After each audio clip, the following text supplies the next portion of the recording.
Tercera parte de la serie Notas a las leyendas del Real Madrid en el siglo XXI y más allá de las leyendas también algunos jugadores que prometían algo muy grande, se quedaron por el camino, otros que han sido secundarios muy importantes sin llegar a ser leyendas, tal. Creo que puede estar bien porque tocamos nombres como José Mourinho, James Rodríguez, José Rodríguez, Álvaro Morata, Keylor Navas. Hay cositas. Va a estar picantote. Al lío.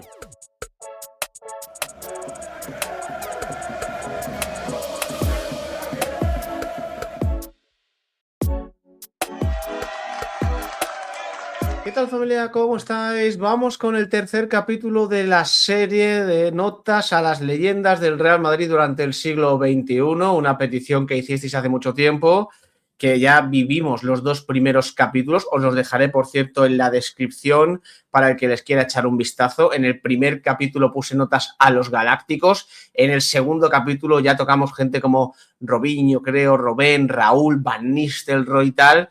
Y en este tercer capítulo vamos a incluir también la figura de un entrenador como José Mourinho y, más allá de Mourinho, Keylor Navas, Álvaro Morata, Varane, Isco, Pepe, James Rodríguez y José Rodríguez. Quedará para mañana lunes la cuarta parte y para el martes la quinta y última parte de esta serie, en la que ya en la quinta hablaremos de Toni Kroos y compañía en un vídeo evidentemente muy especial para todos porque tenemos muy recientes esos éxitos del equipo blanco. Y ya en verano, cuando acabe la temporada, a petición también, en un comentario, en un preguntas y respuestas, habrá una serie de notas a todos los entrenadores que ha tenido el Real Madrid durante el siglo XXI. Así que, bueno, pues este tipo de vídeos que pedís y que no se pueden colar durante la temporada, porque hay mucha actualidad en muchos partidos, pues viene bien un paro FIFA, verano, tal, para poder hacerlos. Vamos a empezar con el vídeo de hoy, el capítulo de hoy. Keylor Navas, un 9. Keylor Navas es un caso, a mi modo de ver, muy interesante dentro de lo que es el Real Madrid de los últimos 10-15 años, ¿no? Por decirlo de alguna manera, porque Keylor Navas es un portero que llega sin grandes pretensiones, esa es la realidad, ¿no? Ya no recuerdo si venía del Albacete o del Levante, me vais a perdonar, pero bueno, de un equipo humilde, de un equipo que no tiene las aspiraciones que suele tener el Real Madrid. Tampoco es que Keylor Navas estuviera en la conversación en aquel momento de mejor portero del mundo, ni mucho menos, pero en el Real Madrid se terminó haciendo con el puesto y es verdad que luego su salida fue un poco abrupta, hubo algo de toxicidad, pero el papel de Keylor Navas en aquellas 3 Champions seguidas del Real Madrid es fundamental. No lo coloco al nivel de Thibaut Courtois porque el nivel de Thibaut Courtois es un nivel que nadie ha alcanzado, pero creo que hay que darle muchísimo mérito a nivel deportivo a lo que consiguió Keylor Navas, llegando desde tan abajo digamos, a la azotea del fútbol y no sentir el vértigo. Yo le doy mucho valor a eso. Repito, Keylor Navas viene de equipos que luchan por evitar el descenso o, si están en segunda, por ascender a primera. De repente se ponen los guantes en el Real Madrid. Aquí en el Real Madrid, ¿qué os voy a contar? Lo primero que te dicen es, oye, ¿ves esta vitrina llena de Copas de Europa? Tú tienes que traer una. Y a Keylor Navas no le pudo la presión. Creo que no es que esté infravalorado su paso por el Real Madrid, ni mucho menos porque queda en la historia con las Copas de Europa, pero sí que se ha hablado menos de lo que debería porque al final luego vino un tipo llamado Thibaut Courtois, un huracán llamado Thibaut Courtois que arrasó con todo, pero este vídeo viene bien para recordar que el tico, pura vida, Keylor Navas, dio grandes noches al Real Madrid. Álvaro Morata, un 7. Creo que Álvaro Morata es un tipo que cae mal, porque él tampoco hace para caer bien. Es un tipo que ha estado en tantísimos equipos que parece que no ha dejado pozo en ninguno de ellos. Pero en las 2 etapas que ha tenido en el Real Madrid, cuando ha sumado partidos en el primer equipo, sobre todo la temporada 16-17, es una temporada notable de Álvaro Morata en el rol que tenía Álvaro Morata en aquel equipo. Y me explico.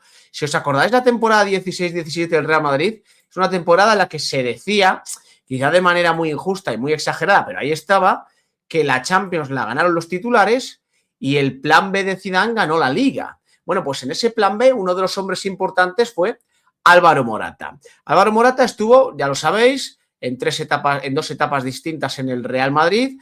En la primera acaba esa etapa con la 2013-2014 y la consecución de la Copa de Europa.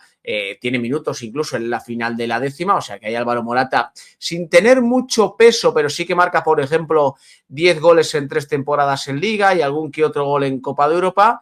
Pero el año que viene, después de la Juve, en esa 2016-2017, para mí es fantástico, de Álvaro Morata. Juega 26 partidos en Liga, 26 partidos en esa Liga 2016-2017, marca 15 goles y da 5 asistencias. Es decir, en 26 partidos, Álvaro Morata produce 20 goles en esa temporada. También 2 goles en Copa y luego 3 goles y una asistencia en la Champions en 12 partidos. Estamos hablando de un grandísimo rendimiento de Álvaro Morata en ese sentido. Lo que pasa es que a este chico le comieron la cabeza, le dijeron que poco menos que era Ronaldo Nazario, él se pensaba que de verdad era Ronaldo Nazario y al final, entre unos y otros, no terminaron de hacerle ver que ese rol de suplente, que puede ser titular en otro tipo de contextos, le iba a venir muy bien en el desarrollo de su carrera. Yo sigo pensando que Álvaro Morata se equivoca marchándose al Real Madrid, que si hubiera aceptado ese rol en el Real Madrid y hubiera visto que su posición era la de delantero suplente de grandes nueves, podría haber hecho una carrera brutal, un palmarés envidiable y unos números históricos, de verdad, en el Real Madrid. Pero lo aconsejaron mal, él tampoco tenía muchas luces y se fue como se fue. Pero considero que su etapa en el Madrid es de notable. Rafael Varane, un 9. Varane es un chico que es una petición de Mourinho, creo que es de Mourinho, ¿no? Y también parte de Zidane. Llega muy joven, central prometedor, un fichaje muy de lo que hace ahora el Real Madrid, pero hace muchos años. Y lo cierto es que firma unos años tremendos. Le acaba quitando el puesto a Pepe, de hecho, que luego hablaremos del propio Pepe, y tiene un prime demoledor. El prime de Rafael Varane es de un nivel competitivo extraordinario. Muchos de los mejores partidos del Real Madrid en la Copa de Europa fueron con Ramos y Varane en el centro de la defensa. Un tipo con gol, un tipo muy rápido, con una capacidad de corrección fantástica, con un muy buen toque de balón. Lo que pasa es que, por buscarle un ligerísimo defecto, él necesitaba un líder a su lado.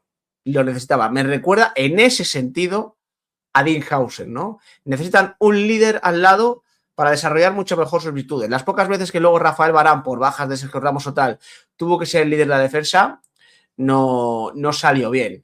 Mucha gente le recuerda por aquella eliminatoria nefasta contra el Manchester City, pero sería muy injusto porque el paso de Rafael Varane en el Real Madrid fue sobresaliente. Por eso le pongo un 9. Isco, un 7. He tenido muchas dudas con esta nota de Isco porque hay una temporada, al igual que la de Morata, la 2016-2017, que es absolutamente fantástica de Isco, pero tremenda. Hay un partido, no sé si es esa temporada, creo que sí, en el Molinón, que es para haberlo repetido 1 y 1000 veces. Aquel partido de Isco Alarcón con el Real Madrid.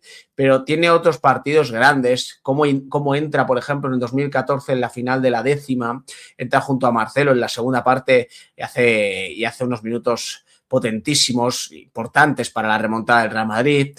Pero debo decir que Isco, que es un jugador que siempre me ha gustado, el último gran mediapunta que ha habido en el mundo del fútbol a nivel nacional, yo tengo la sensación de que ha sido muy irregular, que tuvo unos últimos años grises, muy grises en el Real Madrid y que no terminó de desarrollar todo el potencial que tenía. Había mucha injusticia a la hora de leer el fútbol de Isco, decían que era lento, que se enrollaba demasiado, que buscaba demasiado el regate, le llamaban la peonza, no sé qué tal, si lo que queráis, pero cuando Isco se ponía a jugar era maravilloso. Lo que pasa es que en el Real Madrid, si no tienes regularidad, si no tienes más continuidad, si no te haces pesar dentro del equipo, pues te acabas diluyendo. Isco se diluyó, pero creo que está infravalorado su paso por el Real Madrid y por eso le pongo un 7. Pepe, un 8.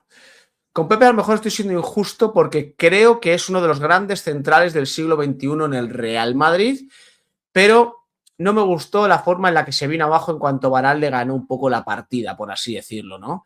Y luego Pepe, que es que ya habéis visto que ha estado jugando hasta los 40, 41 años a un muy buen nivel, por cierto. Pepe ha sido un gran central.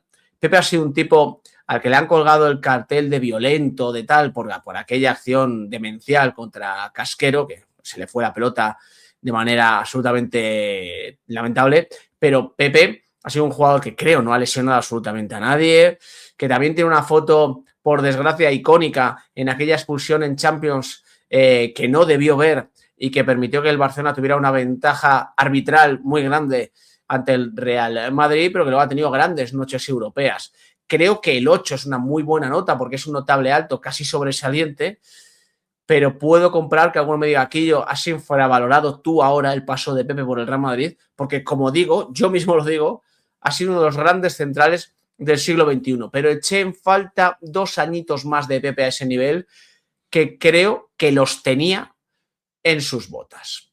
James Rodríguez, un 5. Esta es dolorosa. Y espero que mis amigos colombianos, que tengo muchos en el canal, entiendan el 5. James Rodríguez hace unos primeros 6-7 meses en el Real Madrid que son de Balón de Oro, pero de Balón de Oro. O sea, James llega después de aquel Mundial de 2014, estrella absoluta de Colombia, un tipo que parecía que, bueno, que podía hacer algo grande en el Real Madrid, empieza a jugar y dices, hostia, qué barbaridad. Yo recuerdo, creo que fue al Granada un gol escandaloso, al Deportivo de La Coruña un gol escandaloso, un tipo con un golpeo bestial, asistencias, goles, juego por dentro, coincidiendo también con aquellos primeros 6 meses del Real Madrid, 14-15, que jugaba un fútbol excelso. James era de lo mejorcito del equipo y además mezclaba muy bien con los jerarcas de aquella época. Yo flipaba viendo a James, pero se cayó. Y no sé por qué se cayó, porque yo siempre he pensado que el fútbol lo tenía, yo creo que fue un tema más de cabeza. Luego, de hecho, ha ido cayendo hasta el punto de, fue a Inglaterra, no le fue bien, en el Real Madrid en segundas oportunidades no terminó ha probado otras experiencias, no ha tenido suerte. En Colombia de vez en cuando con la selección sí que ha levantado la mano en alguna ocasión y ha hecho grandes partidos porque es que es un talento generacional. A mí, James David Rodríguez Rubio, que creo que lo he dicho bien, me parece un talento generacional, un jugador con una calidad mayúscula y que a mí me hizo mucha ilusión su fichaje. Los primeros meses me parecieron bestiales, pero claro, si antes digo que Pepe me dejó de ver 2 años, por decirlo de alguna manera, James Rodríguez te deja de ver toda su etapa en el Real Madrid. Es una pena porque ese chico tenía que haber triunfado aquí. Tenía el fútbol, tenía el talento, tenía el golpeo, tenía la zurda, tenía la clase, tenía la magia. Le faltó todo lo demás. La demostración con James de que si la cabeza no funciona, todo lo demás es muy difícil que sobresalga. Jesús Rodríguez, un 6. Le pongo un 6 porque la lesión lo mató, entre comillas, y que se me entienda, ¿no? Pero la irrupción de Jesús Rodríguez es una de las mayores barbaridades que he visto yo de un canterano en mi vida. Y mira que hemos tenido la suerte en el Real Madrid de Raúl González Blanco, José María Gutiérrez, Iker Casillas, Dani Carvajal, que te voy a contar ahora con estas 6 Copas de Europa, grandísimos canteranos. Yo lo de Jesé, a mí Jesé me parecía absolutamente, he repetido mucho esta palabra creo en este vídeo, flipante. Era un tipo con una velocidad endiablada, mucho gol, le llamaban el bichito en la cantera por aquello de Cristiano Ronaldo, con un buen 1 contra 1, potencia, entendía bien el juego, podía jugar en banda izquierda, en banda derecha, incluso en algunos momentos ejercía como delantero, marcó mucho en el Real Madrid, Mourinho apostó por él y se acabó con la lesión. Tuvo una lesión de cruzado, le pilló muy joven, la cabeza no estaba todavía bien amueblada, se dejó ir demasiado y luego ha sido una travesía por el desierto durante muchos años hasta ahora que está en Las Palmas viviendo una especie de segunda juventud, ahí en la Unión Deportiva Las Palmas de Manu Falcón. Pero, hostias, que lo de Jesé, a mí me dio rabia porque yo creo que era un jugador que podía haber hecho algo muy gordo en el Real Madrid. Lo tenía todo, todo, absolutamente todo, y yo creo que estábamos ante una de las mayores irrupciones de la cantera en la historia del club. No estoy exagerando, es que tenía esas condiciones. Y sus primeros meses con el Real Madrid fueron brutales, pero una lesión acabó con él y nunca más se supo. Y acabamos con José Mourinho, un 10. No ganó la Champions, no ganó más que una liga. Quiero decir, de las 3 que disputó solo ganó una. En cuanto a títulos, no fue algo para volverse locos, pero le tengo que poner un 10. Primero porque lo amo, evidentemente, pese a lo que ha pasado con lo de Prestiani y tal en las últimas semanas. Y luego porque le doy muchísimo valor, ya no solo a que haya despertado o despertase en mí y en otros madridistas ese madridismo salvaje que teníamos escondido, que parecía que nunca iba a volver, porque nos tenía... No. Mourinho coge un Madrid muerto. Un Real Madrid que celebraba quedar segundo porque había conseguido 96 puntos en Liga. Un Real Madrid humillado, vamos, día sí y día también por el FC Barcelona. Un Real Madrid que no pasaba de octavos de final de la Champions desde hacía 6 años. Un Real Madrid que competía contra Negreira, nosotros no lo sabíamos, pero Mourinho ya lo intuía, y contra la mejor generación que ha tenido el Barça en su historia. Y el tipo llegó aquí, profesionalizó el club, modernizó el club, echó a los que había que echar, tuvo mucho ojo con el tema de fichajes, supo que el Madrid tenía que girar en torno a los Ozil, Di María, gente así, salió bien, ganó una Copa del Rey maravillosa en aquella final con el gol de Cristiano Ronaldo, ganó la mejor liga de la historia del fútbol español con 100 puntos y 121 goles, y luego es verdad que se quedó a las puertas de esa gran final en el año 2012 de la Champions, cuando era el Real Madrid por aquel entonces a mí me parecía el mejor equipo de Europa, pero ya lo habéis visto y lo conocemos con el paso de los años en la Champions, ser o parecer el mejor equipo de Europa no te garantiza absolutamente nada en esta competición, que a lo mejor tenía que haberle puesto menos nota y haber reservado el 10 para el caso de haber ganado una Champions, sí, pero creo que no somos conscientes de lo que supuso Mourinho para el Real Madrid y creo que hay que valorar que todo lo que es el Real Madrid ahora, las bases las puso Mourinho. Gracias por acompañarme. Nos vemos en el siguiente.